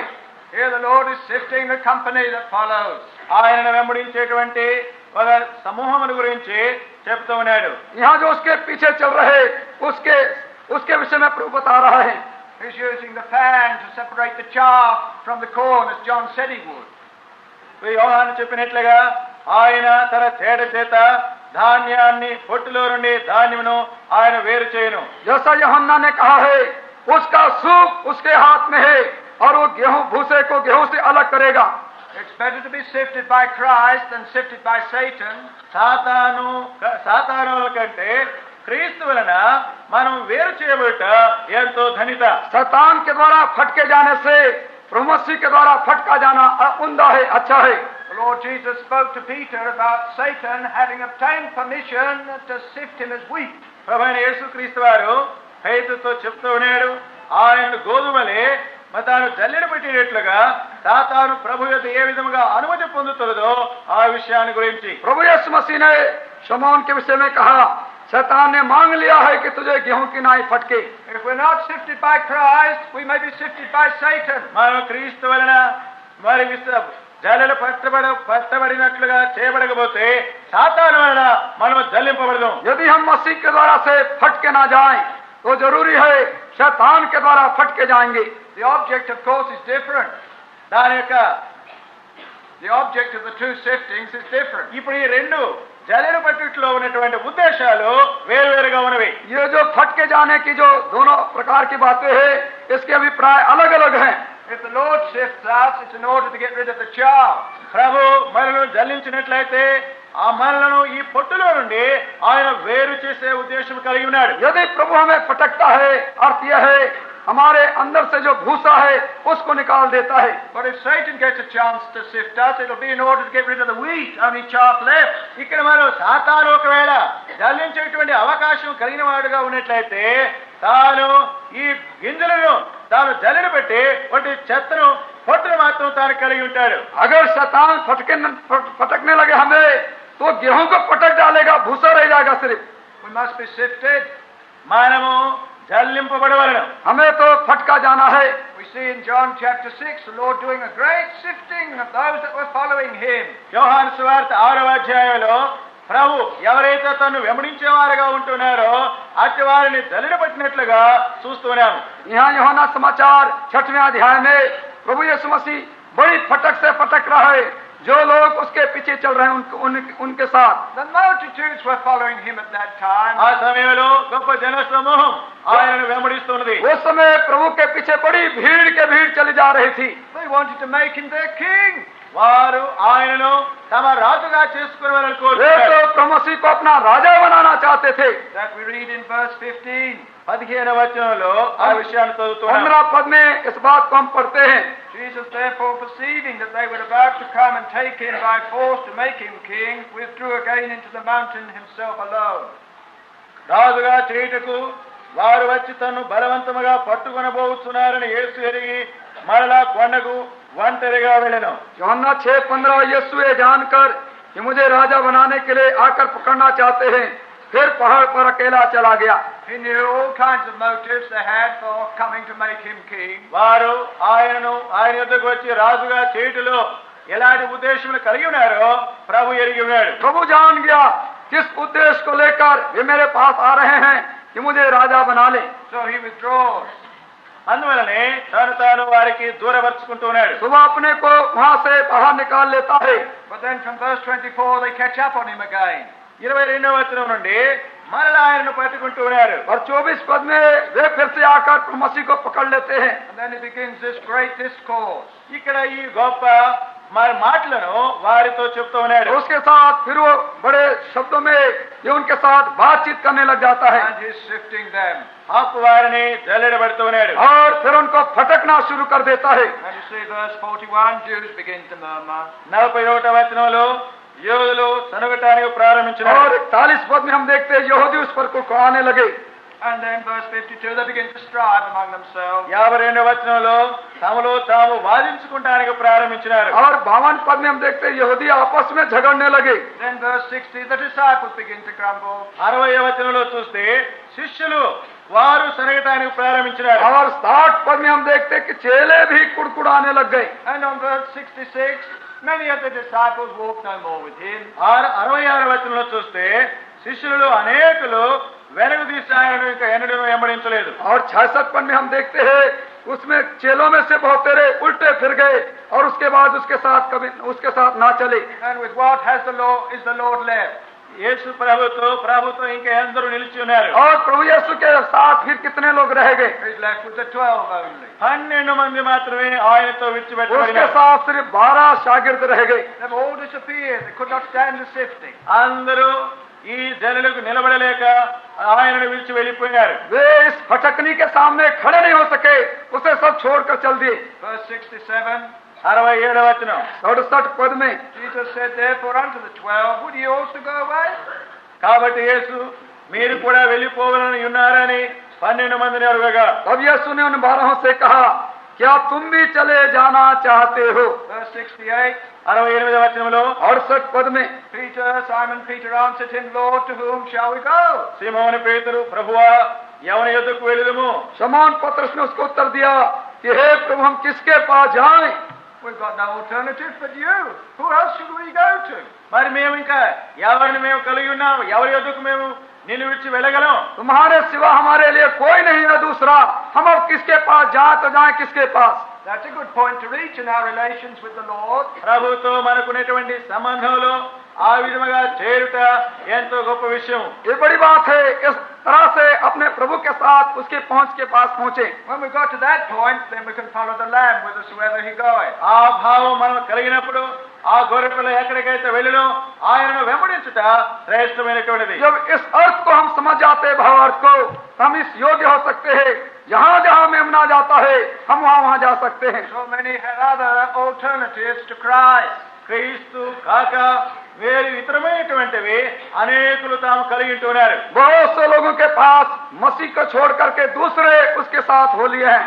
My parents, నా తల్లిదండ్రులు, मेरे माता पिता, or my wife, నా భార్య, मेरी पत्नी, or my children, నా బిడ్డలు, या मेरे बच्चे, or my land. నా భూములు, या मेरी भूमि। This is what hinders so many wholly following the Lord. ప్రభువును సంపూర్ణంగా వెంబడించకుండా అనేకులను అభ్యంతరపరిచేటువంటి విషయములు ఇవన్నీ. यही वे बातें हैं जो प्रभु के साथ पूरी रीति से पीछे होने के लिए रुकावट डालती हैं। In Luke 14, that passage, the Lord makes it clear we've got to count the cost of discipleship. లూకాసు వార్త 14వ అధ్యాయంలో శిష్యత్వమును దాని యొక్క విలువను మనం గ్రహించుకోవాలంటే మనం దాని ఎలాంటి కార్యం చేయవలసి ఉన్నదో మనకు తెలియచేయబడుతున్నది. लूका के 14 अध्याय में प्रभु ने बड़ा साफ बता दिया है, यदि कोई उसके पीछे चलना है तो उसको बहुत कीमत अदा करना है। And sometimes it's the cost of wife or children or land.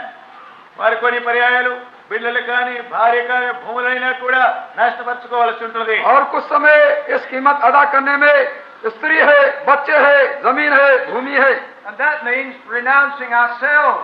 దాని యొక్క భావం మనము మరి రిక్తులుగా చేసుకోవటం. इसका अर्थ यह है अपने आप को खाली कर देना। Of course, if you don't love your wife, you say, oh, I can do without her, all right. మీరు ఒకవేళ మీ భార్యను మీరు ప్రేమించకపోతే మరి ఆమె లేకుండా నేను ఉండగలనని చెప్పేసి మీరు చెప్పవచ్చు. साध्य है, हो सकता है आप कहे, यदि आप अपने पत्नी से प्रेम ना करें, आप कह सकते हैं बगैर उसके मैं अपना जीवन चला सकता हूँ। Or if you find your children are an encumbrance, oh, I'll go off and serve the Lord. ఇక్కడ మీ బిడ్డలు అనేక పర్యాయాలు అభ్యంతర కారణంగా ఉన్నప్పటికీ నేను ఈ విధముగానే వెళ్ళి సేవ చేయగలనని నీవు తలంచుతూ ఉండవచ్చు. आप सोच सकते हैं यदि आपके बच्चे बलवाखोर हैं, हुक्म नहीं मानते, तो कह सकते हैं मैं अब जाऊंगा ईश्वर की सेवा करूंगा। Some among the sisters, they like to be free of the home responsibilities. Well, They'll go off and serve the Lord. కొంతమంది సహోదరులు వారు కుటుంబ సంబంధమైనటువంటి ఇంటి విషయాలన్నింటిలో నుండి దూరపరచబడి స్వేచ్ఛగా ఉండవాలని సేవ చేయడానికి కోరుతూ ఉంటారు. कुछ बहनें हैं अपने घर की जिम्मेदारी से छूट जाना चाहते हैं, इसलिए वे आकर सेवा करना चाहती हैं। There's only cost in wholly following the Lamb when it's leaving those things to which we are deeply attached with affection. కానీ ఇప్పుడు మనం ఏవైతే మనం ప్రభువును పూర్తిగా వెంబడించవాలని కోరినట్లయితే ఏవి మనం పూర్తిగా మన యొక్క ప్రేమకు బాధ్యతగా ఉంటున్నాయో మరి అటు వాటి విషయంలో దూరపరచబడవలసి ఉంటుంది. यदि हम चाहते हैं पूरी रीति से हम प्रभु की सेवा करें, तो जिन जिन बातों में हम रचे पचे हैं, हमारा श्रद्धा प्रेम उनके अंदर लगा हुआ है, प्रभु के तरफ नहीं है, उन बातों को हमको छोड़ना है। If we have no affectional attachment to any of these things that we may have to leave for Christ's sake, then there's no cost. ఇక్కడ మనం క్రీస్తు కంటే వేరుగా వేటిపైన ఇలాంటి ప్రేమ అతుకుపడినటువంటిదిగా ఉన్నట్లయితే అలాంటి మనలో లేకుండా ఉన్నప్పుడు ప్రభు నిమిత్తమై ఆయన మనం పూర్తిగా వెంబడించగలిగే వారముగా ఉంటున్నాం. यदि प्रभु की सेवकाई में पूरी रीति से हमको चलना है और इन बातों के रहते हुए भी हम प्रभु को पूर्ण रीति से उसके पीछे चले हैं, तो हम उसका दाम चुका रहे हैं। So the first fruits are described as those which follow the Lamb whithersoever he goeth. ఈ ప్రథమ ఫలం ఇక్కడ వివరించబడిన రీతిగా గొర్రె పిల్ల ఎక్కడికైతే వెళ్ళినో అక్కడికి వారు వెంబడిస్తూ ఉన్నారు. तो प्रथम फल के विषय में बताया गया है, वे लोग हैं जहाँ कहीं मेमना जाता है वहाँ वहाँ जाते हैं। And in verse 5, Revelation 14, verse 5, ప్రకటన 14వ అధ్యాయం 5వ వచనంలో प्रकाशित वाक्य 14 अध्याय 5 पद के अंदर we have another detail which helps us to identify them. వారిని మనం గుర్తించేలాగున మరి యొక్క వివరణ ఇక్కడ ఉన్నది. उनको समझ लेने के लिए, मालूम करने के लिए एक और बात यहाँ पर बताई गई है।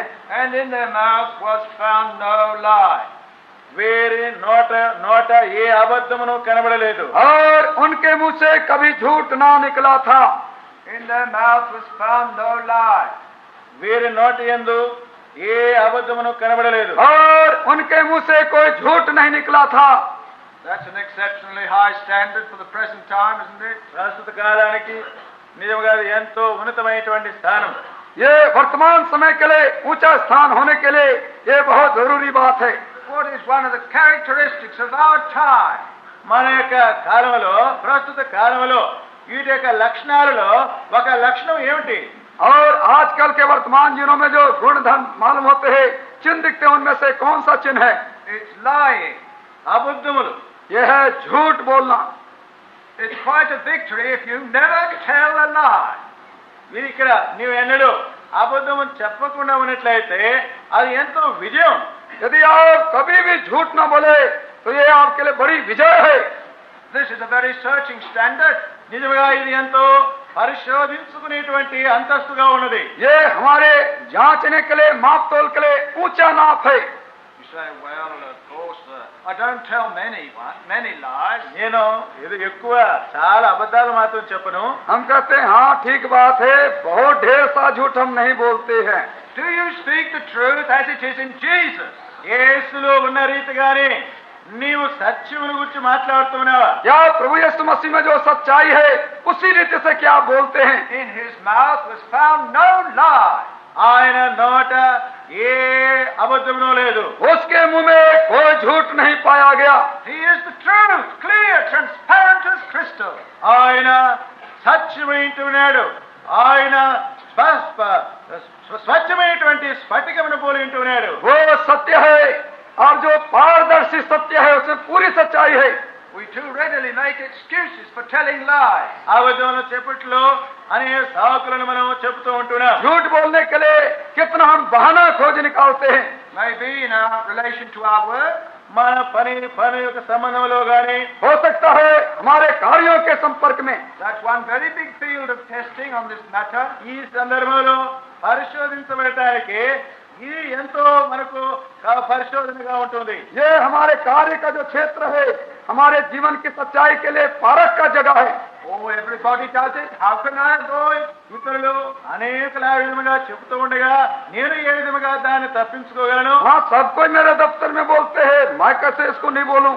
I'll lose my job if I always tell the truth. నేను ఎల్లప్పుడు గాని సత్యాన్ని చెబితే నా ఉద్యోగాన్ని పోగొట్టుకుంటాను. यदि मैं केवल अकेला आदमी सच बोलूं तो मेरी नौकरी जाती रहेगी. Well, which is the best to lose? ఏది పోగొట్టుకోవటం శ్రేష్టమైనది? कौन सी बात है ऊंचा चीज है, उम्दा चीज है जो छोड़ देना? The favor of men or the approval of God? మనుషుని యొక్క దయ సంపాదించుకోవటమా లేక దేవుని వలన అంగీకరించబడుట? मनुष्यों की अनुग्रह यह परमेश्वर के द्वारा ग्रहण किया जाना. Better to lose the favor of men and retain his favor. మనుషుని యొక్క దయను మనం పోగొట్టుకున్న ప్రభు యొక్క దయలో ఉండుట ఎంతో శ్రేష్టమైనది. अच्छा है मनुष्यों की अनुग्रह हम खो बैठे, परमेश्वर की अनुग्रह ना खो बैठे. There's a lot of disturbance in families these days. ఈ దినాలలో కుటుంబాలలో అనేక రీతులుగా కలవరములు ఉంటున్నవి. आजकल के दिनों में कुटुंबों के अंदर में बहुत सी हलचल मची हुई है. Why? ఎందుచేత? क्यों है ये सब कुछ? One reason is that the parents have not escaped this menace of Karanalo. telling lies to their children. కారణాలలో ఒక కారణం తమ బిడ్డలకు అబద్ధాలు చెప్పేటువంటి విషయాలలో నుండి వారు దూరపరచబడకపోవటమే. पहला कारण यह है कि अपने बच्चों के सामने वे झूठ बोलते हैं और बच्चों के द्वारा झूठ बोलते पकड़े जाते हैं. Why? That's why there's so much rebellion, lawlessness. అందువలనే అనేకులు అవిధేయులై తిరుగుబాటు చేసేవారుగా ఉంటున్నారు. और ये किस कारण से लोगों के घरों में बलवाखोरीपन है, अनाज्ञाकारिता आ गई है. We say to the mischievous child, now if you do that again, I'll slap you. ఇక్కడ మనం చాలా తుంటరిగా ఉండేటువంటి పిల్లలతో ఈ విధముగా చెబుతాం, నీవు గాని ఆ కార్యం చేస్తే నేను కొడతాను అని. आप कहते हैं हे नक्कड़ बच्चे, अगर तू ऐसा फिर से करेगा मैं तू जरूर मारूंगा. The child does it again, turn your head the other way. The child does the same thing again. మరలా బిడ్డ అదే కార్యం చేస్తే और बच्चा उस फिर से वही काम कर भी डालता है.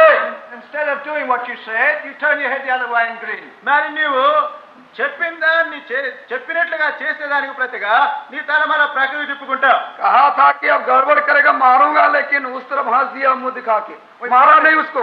We promise our children things, but we do not fulfill our promise. మన బిడ్డలకు కొన్ని వస్తువులు ఇస్తామని వాగ్దానం చేస్తాం, వాటిని తిరిగి వారికి ఇవ్వం.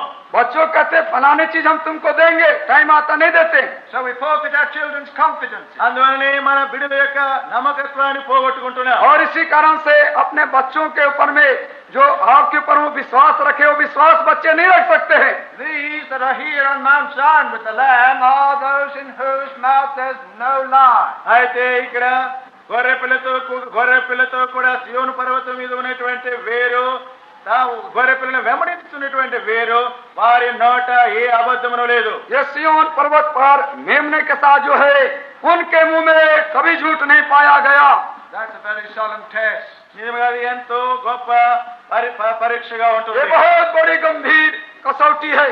Have we overcome that? నీవు దాన్ని జయించి ఉన్నావా? क्या आप इस पर जय पा गए? And then finally, చివరిగా చూడండి, फिर अंत में हम देखते हैं they are without blemish. వీరు అనింజులు, और वे निर्दोष हैं। They are without blemish. వారు అనింజులు। ये बिना दोष के हैं। This was God's thought for us from the beginning. This was God's thought for us from the beginning. మన నిమిత్తమై ప్రారంభం నుండి కూడా దేవుని యొక్క ఉద్దేశం మన यही యొక్క परमेश्वर का ख्याल आरंभ से हमारे लिए है। Ephesians chapter 1 verse 4. ఎఫెసీయులకు రాసిన పత్రిక 1వ అధ్యాయం 4వ వచనం। इफिसियों की पत्री पहला अध्याय 4वां पद। Even as he chose us in him before the foundation of the world, that we should be holy, without blemish before him in love.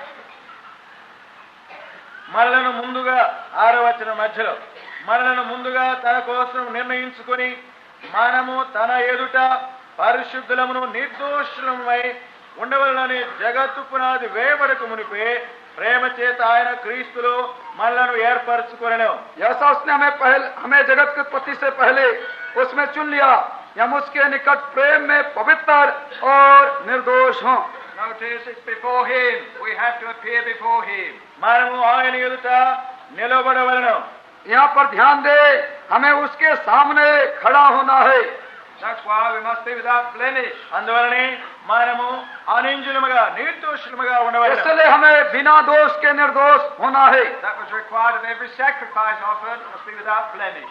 ప్రతి అర్పించేటువంటి అర్పణ మరి నిర్దోషమైనటువంటి అర్పణగా ఉండవలెను। और जितने बलिदान चढ़ाए जाते थे, उन सबको निर्दोष बिना दोष के चढ़ाया जाना था। That was required of everyone who entered upon the service of the sanctuary. పరిశుద్ధ స్థలంలో పరిచర్య నిమిత్తం వెళ్ళేటువంటి చేయబడే ప్రతి కార్య విషయంలో అది ఎంతో సత్యముగా ఉంటుంది। और जो प्रभु के पवित्र स्थान में सेवकाई के लिए आते थे, उनके जीवन में भी इसी प्रकार की निर्दोषता पानी चाहिए थी। Not only inward purity, ఆంతర్య పరిశుద్ధత మాత్రమే కాదు, और आंतरिक पवित्रता नहीं, absence, complete absence of any outward blemish. ఈ బహిరంగమైనటువంటి ఏ విధమైనటువంటి దోషం నిందకు దూరపరచబడిన వారముగా और ఉండవాలి। बाहरी रूप से भी कोई दाग और किसी प्रकार का आरोपण नहीं आना था।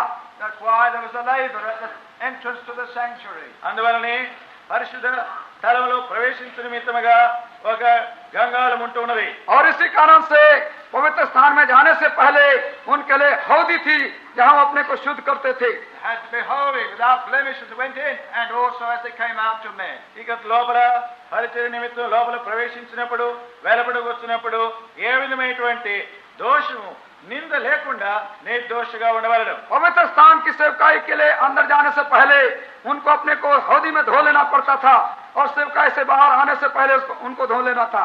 Well, from these details of those that were the first fruits, we can learn what God requires. ఇక్కడ ఈ ప్రథమ ఫలము ద్వారా మనం దేవుడు ఏదైతే కోరుతున్నాడో ఆ విషయాన్ని నేర్చుకోగలుగుతున్నాం। हम सीख सकते हैं परमेश्वर क्या मांगता है इन प्रथम फल के द्वारा से, इन लोगों के द्वारा से। I conclude with reminding you of three things. 3 విషయాలు మీరు జ్ఞాపకం చేస్తూ నేను ముగిస్తాను। मैं 3 बातों को जो बता चुका हूं, उसको फिर से याद दिलाते हुए मैं खत्म करता हूं। First, there's the gathering of the first fruits. మొట్టమొదటిది ప్రథమ ఫలము యొక్క మరి సమకూడిన విషయం ఉంటుంది। पहली बात है, पहले प्रथम फल के लोगों को इकट्ठे किया जाना। There's no reference to the Lord Jesus descending to gather them. ప్రభు అయిన యేసుక్రీస్తు వారు వారిని సమకూర్చుకునే నిమిత్తం దిగి వచ్చే నిమిత్తమై ఏ విధమైనటువంటి వాక్య ఆధారం లేదు। और उनके साथ इकट्ठा होने के समय प्रभु यीशु मसीह का उतरना, उनके पास आने के लिए कोई संबंध पद नहीं है। But when he comes with the sound of the trumpet and the clouds of heaven, మరి ఆకాశంలో నుండి ప్రధాన దూత శబ్దంతో ఆయన దిగి వచ్చినప్పుడు जो वो प्रधान ललकार दूत के ललकार के साथ ध्वनि तुरी के साथ जब आएगा, It's to harvest that which remains. మిగిలినటువంటి కోతను ఆయన కోయిను, और जो फसल फूला पीछे रह गया है उसको काटने के लिए आएगा। But that harvest is not taken to the sanctuary, it's taken to the clouds. ఆ కోత తాను పరిశుద్ధ స్థలానికి తీసుకుని పోవటం లేదు, కానీ అది మా మేఘమండలమునకు తీసుకుని పోతూనే. और जो फसल वो काटेगा वो सिंहासन पर पर्वत पर नहीं जाएगा, परंतु वो बादलों पर होगा। You bring your first fruits to the sanctuary. నీవు నీ ప్రథమ ఫలాన్ని పరిశుద్ధ స్థలానికి తీసుకుని వస్తున్నావు. आप अपने प्रथम फल को, पहले फल को पवित्र स्थान में लाते हैं, But you don't bring your full paddy harvest here, do you? అయితే నీకున్నటువంటి మిగిలిన పంట యావత్తును మీరు పరిశుద్ధ స్థలానికి తీసుకుని రారు. और क्या आप अपने पूरे खेत के सारी फसल को ले आते हैं? The Lord does not require that. ప్రభుకు ఆ పంట అవసరం లేదు. प्रभु को वो फसल नहीं चाहिए। Only the first fruits to the sanctuary. పరిశుద్ధ స్థలమునకు ప్రథమ ఫలం మాత్రమే తీసుకుని पूरे పోవాలి. पहले फल पवित्र स्थान के लिए, The rest of the harvest to the granary. అక్కడ మిగిలినటువంటి పంట యావత్తు కూడా కోత వారికి ఉంటున్నది. और दूसरे फल जो है वो खत्ते में रखने के लिए है। When the Lord harvests the earth, it will be to the clouds. ప్రభు భూలోకమును ఆయన కోత కోయినప్పుడు అది కేవలం మా మేఘమండలం మీదకు తీసుకొని పోతూనే. जो प्रभु अपना हसवा लगाएगा, लवनी कटेगा, वो बादलों पर होगा। Well, the treading of the wine press, that's in the field. That's not in the clouds. ఇక్కడ ఈ ద్రాక్షలను తోటిని తొలపించే విషయంలో అది భూలోకంలో భూమి మీద కానీ అది మేఘమండలం మీద కాదు. और रसकुन को, अंगूरों को रौंदना ये पृथ्वी पर होगा, बादल पर नहीं होगा। Isaiah chapter 5 and Matthew 21 shows us where the wine press is. యెషయా గ్రంథం 5వ అధ్యాయం, మత్తయి సువార్త 21వ అధ్యాయము ఈ ద్రాక్ష తొట్టి విషయంలో మనకు తెలియజేయబడుతున్నది. यशायाह 5वां अध्याय, मत्ती के इस अध्याय में ये इसके विषय में रसकुन कहाँ बताया गया है? That's in the field. అది ఫలములో చేయబడేటువంటి ये కార్యం. भूमि पर खेत में बताया गया है। The treading down of the wicked is when the Lord comes to the earth. ప్రభువైన యేసుక్రీస్తు వారు భూలోకమునకు వచ్చినప్పుడు ఆయన దుష్టులను శిక్షించేటువంటి విషయం దానిలో చెప్పబడుతున్నది. और जब प्रभु यीशु मसीह पृथ्वी पर आएंगे तो दुष्ट लोग लताड़े जाएंगे। God grant we might be accounted worthy to be among the first fruits. ఈ ప్రథమ ఫలములో మనము కూడా ఉండేటట్లు ప్రభు తాను లెక్కించుకునేటట్లుగా ప్రభు మనకు సహాయం చేయనుగాక. प्रभु ऐसा करे, सहायता करे कि हमारी गणना उनमें हो जो प्रथम फल है, पहले फल हैं। But not with thoughts of what we shall get. Not with thoughts of what we shall get. మనం ఏమి పొందనై ఉన్నామనేటువంటి తలంపు కాదు, और वो विचार के साथ नहीं कि हमको क्या मिलेगा, But of the praise that will be released to Him. ఆయనకు సంబంధముగా బయలుపరచబడేటువంటి కార్యముగా ఉంటుంది. और उस संबंध के साथ जो आराधना, प्रशंसा उसके सामने चढ़ाई जाएगी उस समय। Amen.